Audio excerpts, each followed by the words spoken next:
Welcome to NTD Evening News. Our top story tonight, China issuing a staggering 125% retaliatory duty on U.S. imports. This after President Trump announced he would pause tariffs above the 10% baseline for every country but China. Details on the latest escalation. The White House says President Trump is unhappy with the way Russia and Ukraine are handling peace talks. This as an envoy meets with Russian President Vladimir Putin. Arian Pazdar has the Russia update. The U.S. and Iran are set to have talks tomorrow over a possible nuclear deal, and if a deal isn't reached, the U.S. has threatened military action against the country. Jason Perry reports.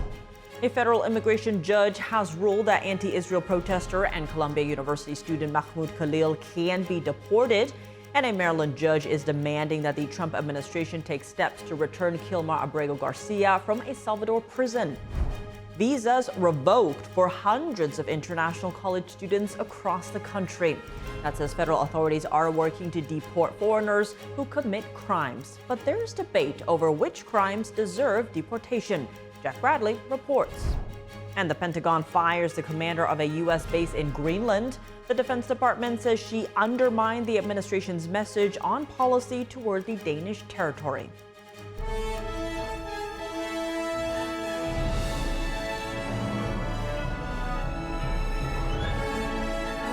This is NTD Evening News, live from our global headquarters in New York City. Here's Tiffany Meyer. Good evening, and thank you for joining us tonight. A high-stakes showdown over trade taking shape between the world's two largest economic superpowers. China today firing yet another salvo against the United States, ratcheting up duties on American imports to 125%. The move comes in response to President Trump's latest reciprocal tariffs on Chinese imports. NTD's Sam Wong has the details. In an escalation between the world's two largest economies, China on Friday said it is raising tariffs on American goods to 125% starting April 12th. This after President Trump announced his suspending levies on many countries for now, but is hiking tariff rates on China alone. Chinese leader Xi Jinping responding for the first time, saying he's, quote, not afraid of U.S. pressure.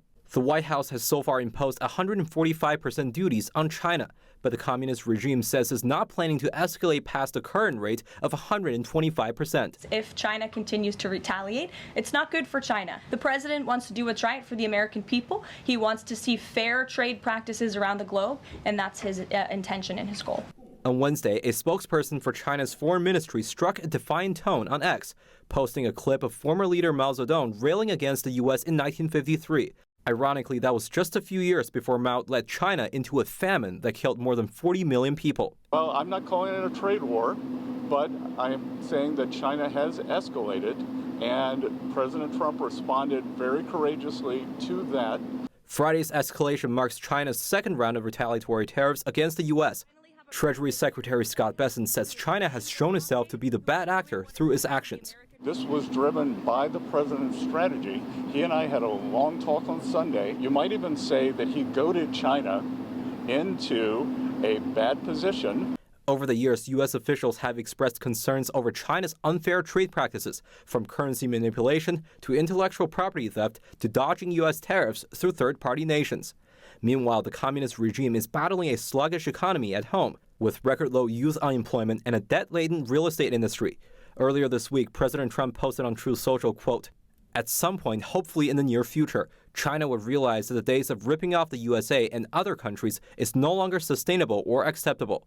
Sam Wong, NTD News, Washington, D.C. A U.S. envoy meets today with Russian President Vladimir Putin. This as the White House says President Trump is unhappy with the way Russia and Ukraine are handling the peace talks. NTD's international correspondent Arian Pazdar has the Russia update. This is another step in the negotiating process towards a ceasefire and an ultimate peace. The White House on Friday confirming that Special Envoy Steve Witkoff met with Russian President Vladimir Putin in St. Petersburg. The Kremlin says Putin was in St. Petersburg for a meeting about the development of the Russian Navy. And before the meeting with Witkoff, a spokesman for the Kremlin downplayed the talks, saying no breakthroughs were expected. But he added that they could pave the way for a meeting between Putin and President Trump. It depends on what Witkoff has come with.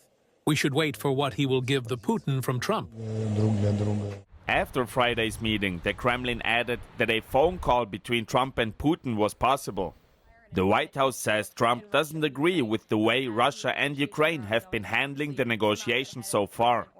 But I think the president has been quite clear that he's been continually frustrated with both sides of this conflict, and he wants to see this fighting end. So we're meeting with Russia? This comes as Trump has been trying to implement a full ceasefire in the Russia-Ukraine conflict. So far, the two sides have agreed only to a limited truce on energy infrastructure for 30 days. Trump himself on Friday saying this about potential peace talks, quote, Russia has to get moving. Too many people are dying. But the White House added that the U.S. is still confident the two sides will make a deal. We believe we have leverage in negotiating a deal, a peace deal, and we're going to use that leverage. And the president is determined to see this through. Meanwhile, on the battlefield, Ukrainian President Volodymyr Zelensky visited a playground where a Russian missile strike reportedly killed 11 adults and 9 children a week ago. It's one of the deadliest attacks on civilians in months. The strike targeted Zelensky's home city of Kryvyi Rih. Russia previously said the strike had targeted a meeting of Ukrainian service members and foreign trainers and killed up to 85 of them. Arian Pastar, NTD News. The commander of a U.S. Space Force base in Greenland has been fired. Her dismissal comes after the officer sent a base-wide email breaking with official messaging following Vice President J.D. Vance's visit to the Danish territory. The Space Force said Colonel Susan Myers was removed as commander of Bidufik Space Base in Greenland over a, quote, loss of confidence in her ability to lead. Military.com has reported that Myers sent the base-wide email defending the base's relationship with Denmark and Greenland following Vance's visit 2 weeks ago. Greenland is a territory of Denmark, which is a NATO ally of the United States. Trump has expressed interest in purchasing the territory, saying it's needed for national security purposes. The president has not ruled out the idea of military action to acquire the island.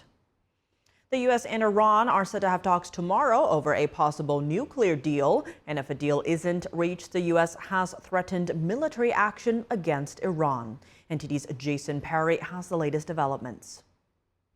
On Friday, White House Press Secretary Caroline Leavitt said the ultimate goal for Saturday's talks with Iran is to ensure that Iran can never obtain a nuclear weapon.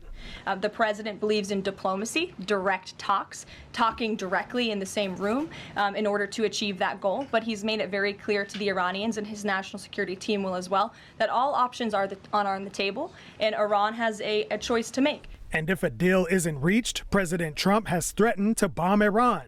This comes as the Pentagon said the U.S. had moved more warplanes to the Middle East just last week. And Saturday's talks are also set to take place in the Middle East, in Muscat, the capital of Oman, where U.S. Special Envoy Steve Witkoff is expected to meet with Iranian officials. On Friday, Iran said they would give the talks with the U.S. a, quote, genuine chance. A former Iranian diplomat explained what each side is looking for in the talks. The Americans want, first and foremost, is to be able to remove any threat that may come from the Iranian nuclear program. But what the Iranians want, obviously, is for economic sanctions to be lifted, economic pressures to be reduced. And when given the options of military conflict with the U.S. or an agreement, he said Iran would prefer an agreement, as the Iranian population is unhappy about the worsening economic situation. Meanwhile, in Iran, a man was seen painting an anti-American mural on the side of a building.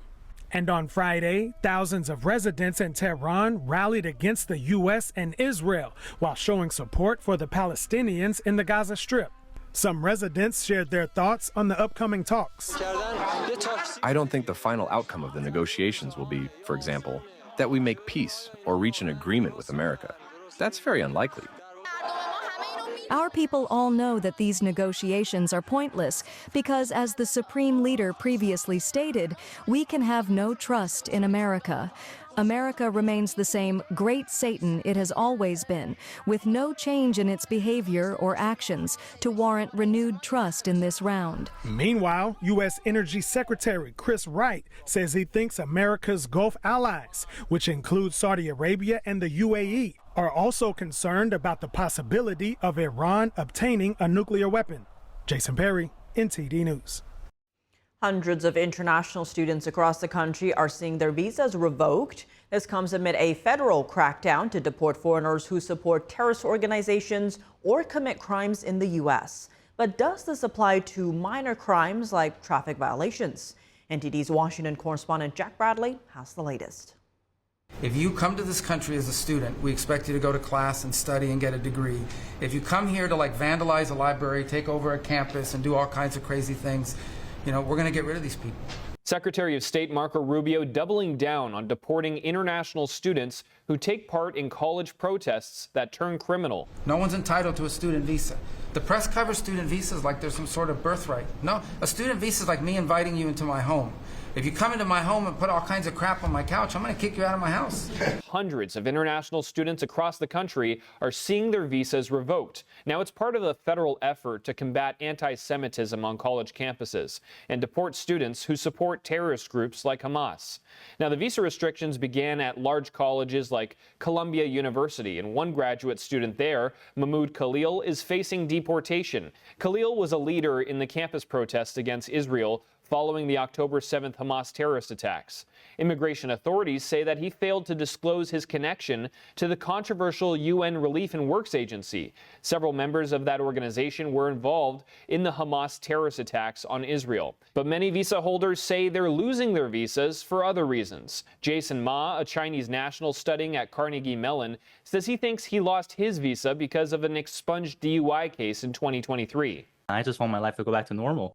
State Department officials won't comment on specific cases so as not to hamper ongoing investigations. But this week, several immigration attorneys have reported that each of these students have had some sort of run-in with the law. A State Department spokesperson told me in an email today that they'll, quote, enforce zero tolerance for aliens in the United States who violate U.S. laws, threaten public safety, or in other situations where warranted. They couldn't provide an exact number on how many student visas have been revoked, as they say the number could be increasing each day. But just over 2 weeks ago, Secretary Rubio said that around 300 student visas have been revoked and still growing. Reporting by Jack Bradley, NTD News. Coming up, House Republicans push back against potential cuts to Medicaid as they prepare their reconciliation bill. Luis Martinez on Capitol Hill. The Secretary of Defense says the Pentagon has seen some big savings as a result of efforts to cut wasteful spending. Jason Blair reports. The latest in the deadly helicopter crash into the Hudson River that killed 6 people, including a family of 5. The aircraft broke apart mid-air just before an 8-year-old's birthday. The NTSB is investigating. Chris Bobb has the update. And the Trump administration is asking a federal judge to pause a lawsuit against the U.S. Air Force Academy, which accuses it of race-based admissions. The administration says the school has changed its policy. Arlene Richards brings us the details after the break.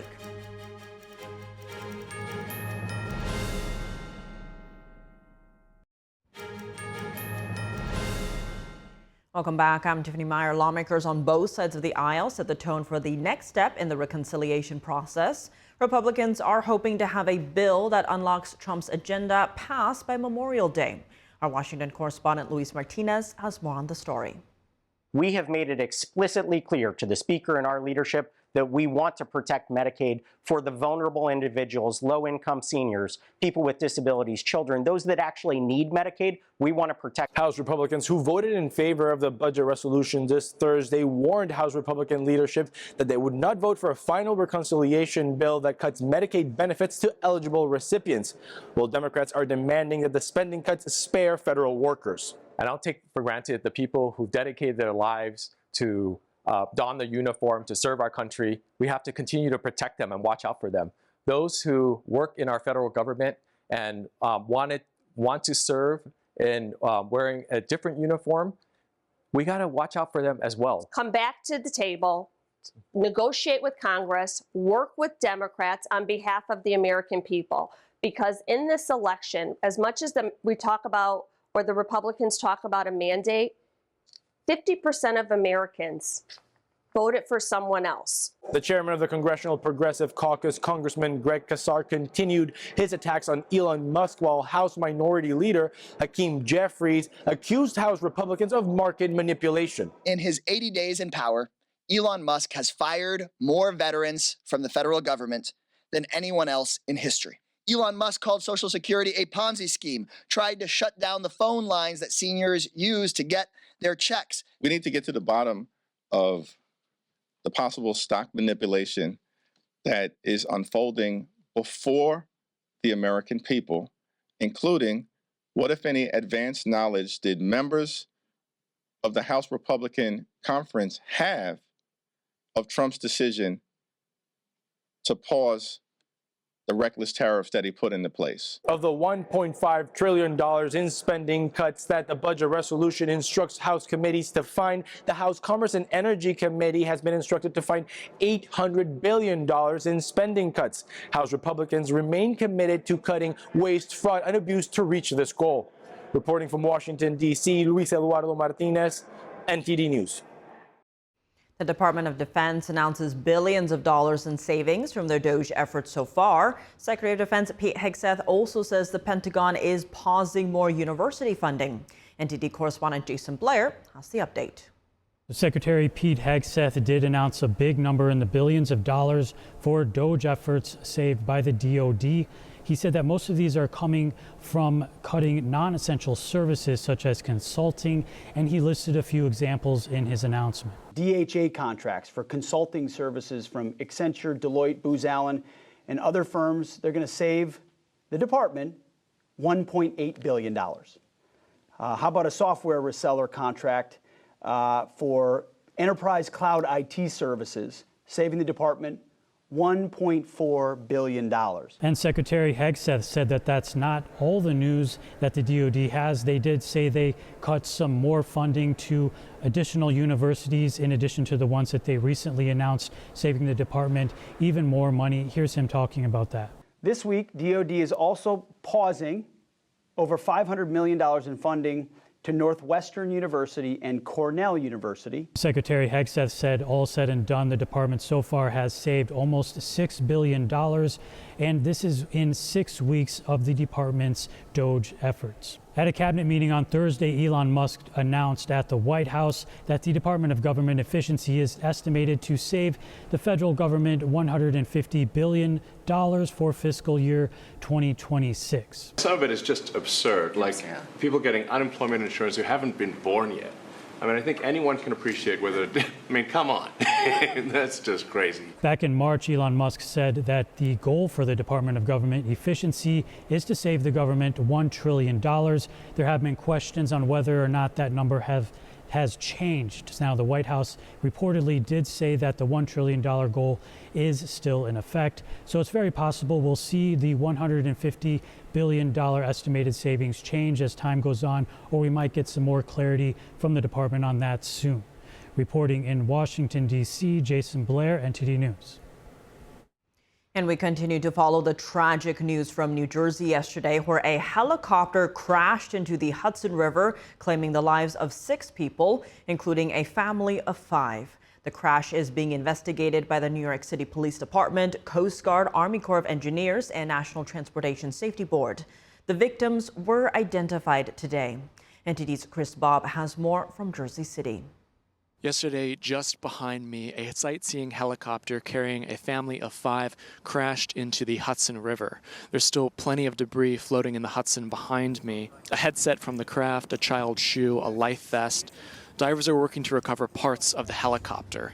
Today at a press conference organized in the Jersey City City Hall, NTSB Chair Jennifer Hammond gave an update on the work that 17 NTSB personnel, including 10 investigators, are carrying out now. They'll focus on the helicopter operator. They'll look at the owner of the helicopter itself, and they will look at pilot qualifications and other information. We have experts on helicopter airworthiness, on structures, and on systems. We also have our evidence management team here, as well as our transportation disaster assistance team. The New York Police Department is still diving for components and pieces of the helicopter that we are still looking to recover. Those include the main rotor, the main transmission, the roof structure, and the tail structure. Hudson River is a very, very tough place to dive. So we're dealing with the expertise of the NYPD, and they're going to make sure it's done safely, and we're going to recover what's down there. It may take some time. Very, very murky. I mean, I was there last night when they were physically removing the victims. You literally can't see your hand in front of you, but they did a phenomenal job. The NTSB chair asked the public to share any photos, videos, or other information about the crash to the board. A full report of the investigation will take place and will come out sometime in the coming weeks, months, or years. Chris Bobb, NTD News, Jersey City, New Jersey. And in a new aviation incident, a small plane crashed this morning in South Florida near a major interstate highway and railroad tracks. 3 people were killed and 1 was injured. The Federal Aviation Administration identified the plane as a Cessna 310. Boca Raton Fire Rescue said the crash emitted a fireball when it hit the ground, injuring a person in a nearby car. The Boca Raton Police Department said in a social media post that several roads near the airport were closed near Interstate 95. We'll have more details on this story as it develops. The Trump administration today announced a change in the U.S. Air Force Academy's admissions policy. Race will no longer be a factor in its application review, it said in a court filing. NTD's Arlene Richards has more. The Department of Justice on Friday asked a federal judge to pause a lawsuit against the U.S. Air Force Academy. The lawsuit filed in December accused the Academy of unconstitutional race-based admissions. Now, the Justice Department says the parties have agreed to put the case on hold while they discuss details of the Academy's new policy. They say the litigation against the Academy could become moot. The military school had long used race to boost enrollment of Black, Hispanic, and other minorities. The plaintiffs, Students for Fair Admissions, were seeking to build upon a 2023 Supreme Court case it won against Harvard and the University of North Carolina. The highest court rendered those universities' race-conscious admissions policies unconstitutional. After the ruling, the group launched new lawsuits against the Air Force Academy, the U.S. Naval Academy, and the West Point Military Academy. The Biden administration supported the use of race as an admissions factor to prevent the appearance of distrust within the armed forces due to a scarcity of minority officers. But President Trump signed an executive order on January 27th ordering an end to diversity, equity, and inclusion practices within the military. The parties are continuing to discuss the details of the Academy's new policy and its effect on this lawsuit. Arlene Richards, NTD News. A Louisiana immigration judge has ruled that Mahmoud Khalil can be deported, and a Maryland judge is demanding that the Trump administration take steps to return Kilmar Abrego Garcia from an El Salvador prison. Here's more. In a hearing today, Judge Jamie Coleman said she had no authority to question Secretary Marco Rubio's determination. Rubio revoked Khalil's green card over his engagement in pro-Palestinian protests at Columbia and ordered his removal. Rubio relied on a rarely used federal statute from the 1950s that played a major role in shaping American immigration during the Cold War. Under that law, the Secretary of State has the authority to revoke a green card if he determines the immigrant's activities could threaten the foreign policy of the United States. Khalil's lawyers have challenged the legality of his detention, saying the Trump administration is trying to crack down on free speech protected by the U.S. Constitution. Earlier this week, the judge had ordered the government to turn over evidence supporting its order to remove Khalil. In response, the Justice Department submitted a 2-page memo written by Rubio citing that law. Komen said that the government had established by clear and convincing evidence that he is removable. Lawyers for Khalil said they plan to keep fighting and will seek a waiver. Khalil will not immediately be deported. His attorneys have until April 23rd to appeal. But the judge said if they don't meet that deadline, she will order him deported either to Syria, where he was born, or to Algeria, where he is a citizen. Meanwhile, a federal judge in New Jersey has temporarily barred Khalil's deportation. In other deportation news on Friday, a federal judge in Maryland demanded the Trump administration identify the whereabouts of Kilmar Abrego Garcia. He's a Salvadoran national who was mistakenly sent to El Salvador on March 15th. His attorney commented on the hearing at a press conference.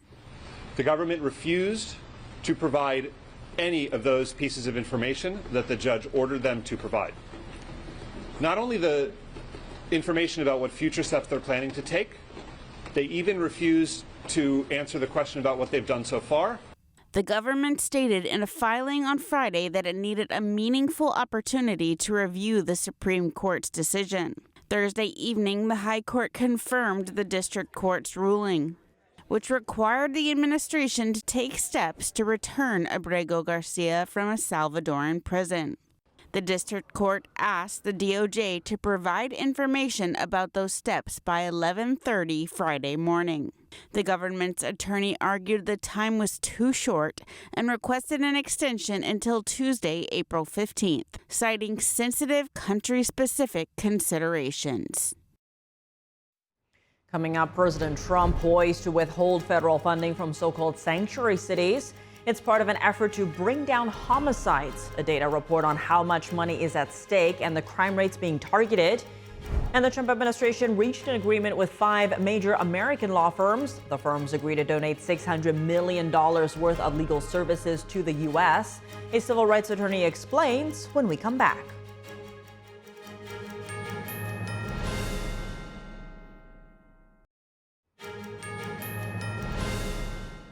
Welcome back. I'm Tiffany Meyer. Sanctuary cities, or so they're called, President Trump wants to defund them. He says they protect criminals and not victims. Chicago's mayor is pushing back on this. He says his city complies with all federal laws. And he says if Trump takes away federal grant money allotted to his city, that would be unconstitutional. How many sanctuary cities are there and how much money is at stake? Our data reporter Kevin Hogan joined Chris Beers for a deep dive into this matter. Kevin, how many sanctuary cities are there and how much money is at stake with this?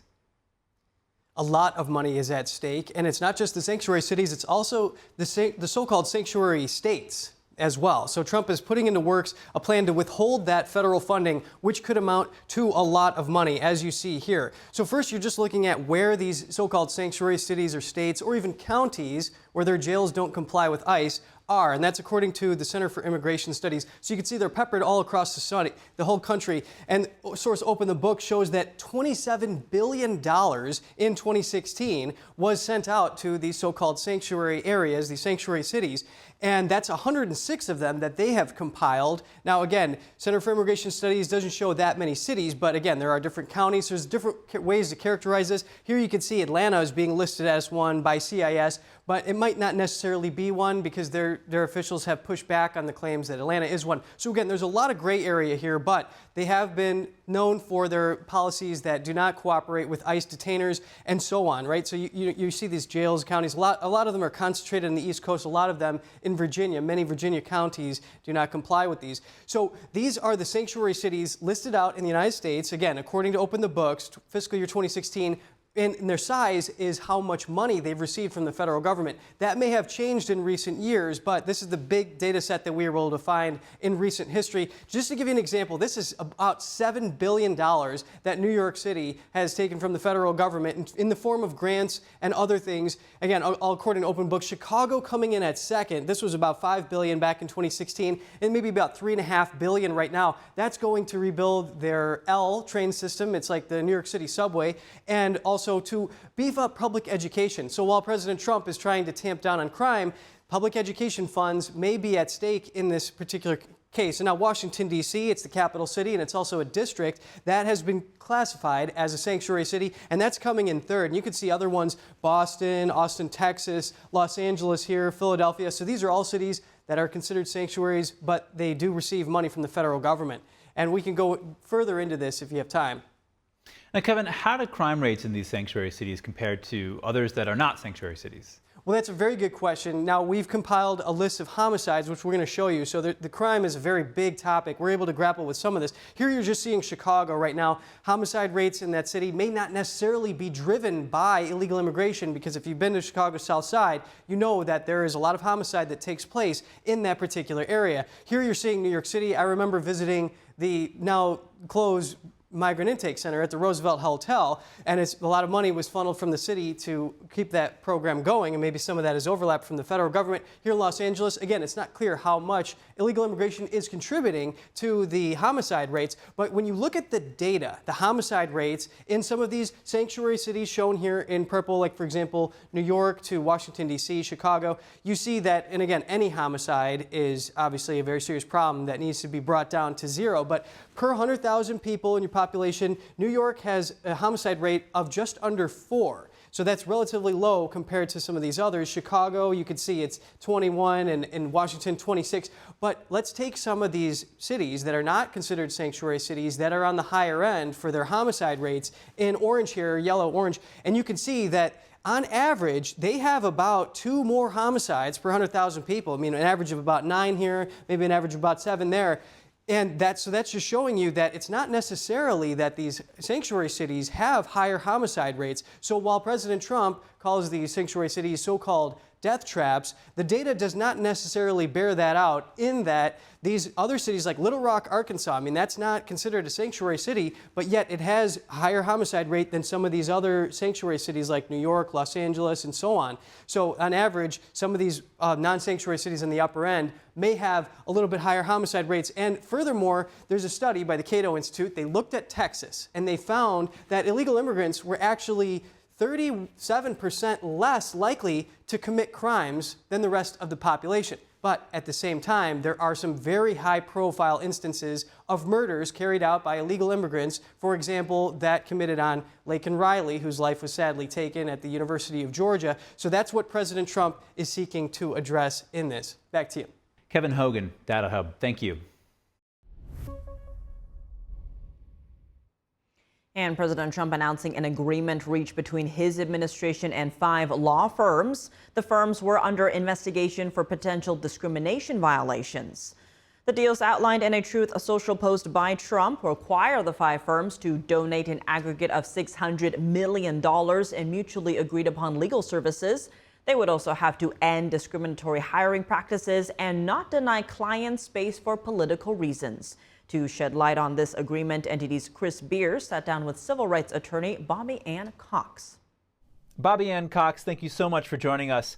President Trump's post announcing this agreement between his administration and these law firms says the firms will not deny representation to clients because of the personal political views of individual lawyers. Do law firms really deny representation based on political views? So it might not be that the law firms are doing that on purpose, in the sense that they're turning down business from one political idealism or the other. It might just be that they have gotten themselves into a situation where they consistently represent one political side, one political party, one political idealism. And so if they try to switch sides, they might be hit with this conflict that they have to avoid. Now, you can overcome a conflict of interest like this. Law firms can overcome this problem, but you have to have the consent of both sides. So you have to have the consent, written consent of your current client as well as the former client, so that both understand that you are representing each side. But law firms typically try and steer clear of that because you don't want to have ethical problems arise. Why is the president taking executive action against these firms in the first place? Well, I think what President Trump is doing here is trying to scale down on the probability or the possibility that he has people working against him inside his administration, which is what we saw happen in his first presidency, in his first term. So he has issued actually a few different executive orders against different big law firms here in the United States. And as a result of that, they have had their security clearance revoked, and that any contracts that the government has with them are being reviewed at this time. So I think this is an attempt by the president and his administration to make sure that those that are on his team and have access to inside information within the government are actually on his team, so to speak, and working towards the same goals. Bobby Ann, some firms like Sussman Godfrey, Perkins Coie, and Wilmer Hale are challenging Trump's executive actions against them. How do you think these challenges will play out? Generally speaking, if the president, the White House, specific agencies in the federal government want to have a specific law firm represent them with a certain matter, they have the right to choose which law firms they employ and which law firms they don't employ. So, having a security clearance revoked, having a contract canceled, as long as you're within the terms of the contract and you're not illegally breaching that contract, I don't think that these law firms really have a leg to stand on just arguing that they shouldn't continue to have a security clearance, particularly if their contract has been terminated, again, in a lawful manner, or if they're being replaced, so to speak, by other law firms that the White House or a specific agency would prefer to work with. So it will be interesting to see how the courts rule on this, but I don't think that the courts have the right to tell an agency or the administration or the president or the White House, which specific law firms they have to work with and which law firms should have security clearance and which law firms should not have security clearance. I do think that that is a decision that is wholly within the power of the president and the agencies that work beneath him. Civil rights attorney Bobby Ann Cox, thank you again for your time. Yes, thanks for having me, Chris. Coming up in golf, Justin Rose is the round one leader of the Masters for the 5th time in his career. Will he make it hold up? Dave Martin joins us to discuss when we come back.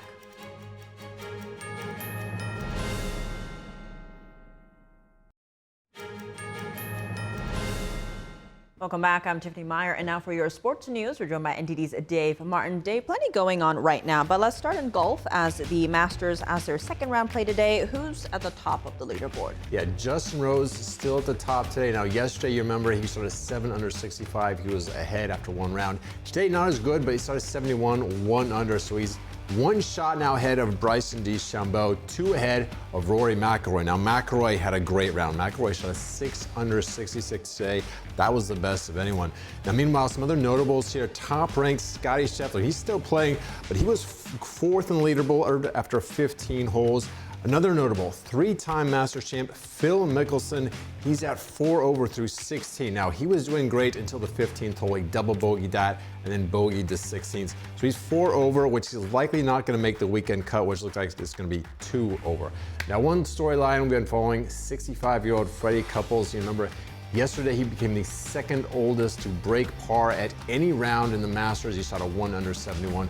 Unfortunately, he did not have as great a run today, a 5 over 77. So it looks like he'll miss the cut. Obviously, it's very tough when younger guys are out driving you from the tee by 20 to 30 yards, but would have been a great story to see. Well, shifting gears to social sports issues, officials in Maine said the state will not comply with Friday's deadline to ban transgender athletes in girls' high school sports. What is the next step here? Yeah, well, this is likely going to go to court. Now, this was highlighted a couple months ago at a February meeting of governors where President Trump and Maine's Governor Janet Mills publicly disagreed over this. Trump asked if they would comply. She said, I'll see you in court. It looks like it's going to happen because the U.S. Department of Education determined they are violating Title IX federal law by allowing biological males, transgender athletes into girls' sports. So they are turning over this case to the Department of Justice for enforcement in court. Now, Trump has said they risk losing federal funding if they don't comply. The Department of Education said they are already taking steps towards that. Now, the state is also being investigated by federal authorities over claims a school violates federal law by withholding information about students' gender transitioning from parents. So there could be several battles coming up here between Maine and the federal government. Well, moving to NBA news, there are just 3 days left in the regular season, but looking at the Western Conference, there are still 5 playoff spots for grabs. Yeah, 5 teams are within 1 game of each other with just 2 games left in the season. You've got the Nuggets and the Clippers, 1 game ahead of the Warriors, Grizzlies, Timberwolves, and these are spots 4 through 8 in the Western Conference. And of course, no one wants the 7 and 8 spots because those are part of the league's, confusing play-in round where the seeds 7 through 10 battle for the final 2 spots, and that takes place next week. So even if the Nuggets or Clippers, were tied for the 4th spot right now, if they lose their next 2 games, they could easily find themselves out of the playoffs by the end of next week. So tonight, we've got Timberwolves hosting the Nets. They need to win, obviously. Warriors, Clippers are both on the road looking for a win. And the Grizzlies and Nuggets play each other tonight in Denver. So a lot of important games to go here with just a couple days left in the regular season. Looking at baseball schedule tonight, all 30 teams are in action. What matchups stand out to you? Well, for one, Jacob Degrom is starting for Texas tonight. Now, this is only like his 12th game since he signed that $185 million contract for the Rangers 2.5 seasons ago. Now, he had elbow surgery early in 2023, missed most of that season and most of them last year. But right before that, he was one of the most dominant pitchers in baseball, won 2 Cy Youngs there with the Mets. But now he's 36. It'll be interesting to see if he can bounce back from this injury. You also have the Dodgers with Yoshinobu Yamamoto. And if you remember last offseason, he signed right after Shohei Ohtani signed that $700 million deal. And this one almost went under the radar. It was a record signing for a pitcher, though, $325 million. He's kind of flown under the radar, too, himself. Last year he had a good season, but this year, 3 starts, he's got a very good 1.69 ERA. They play the Cubs tonight, so I think it'll be interesting to see how he holds up this whole season. Well, Dave, as always, thanks for joining us. Thank you, Tiff. And that's all for today's news. For round-the-clock coverage, visit us at ntd.com/live or download our NTD app. Thanks for tuning in. I'm Tiffany Meyer. Good night.